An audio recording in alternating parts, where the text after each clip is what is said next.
This is the installation video of MSR for Apexa series from Posbank. As you can see, there are two parts to it.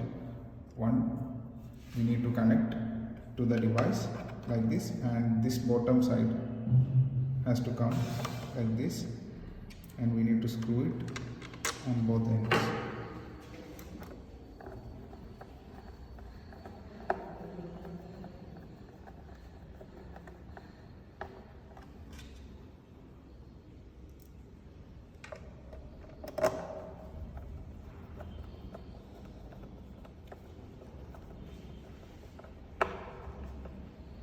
After tightening both screws, we need to attach the MSR. So this is MSR. So first thing we need to do is insert this wire through the edge.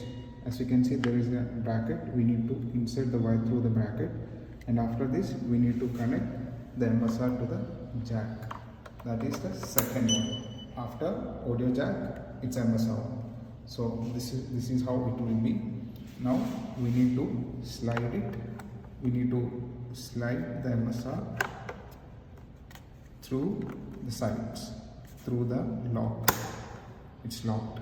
So after this, we need to insert the wire through the edges and lock the wire here. So this is how we install it, and after this we close the back lid. So once this is done, I'll show you how we remove it. So as you can see, there is a knob at the bottom. We need to press the knob and lift the MSR, and that's how you remove the MSR.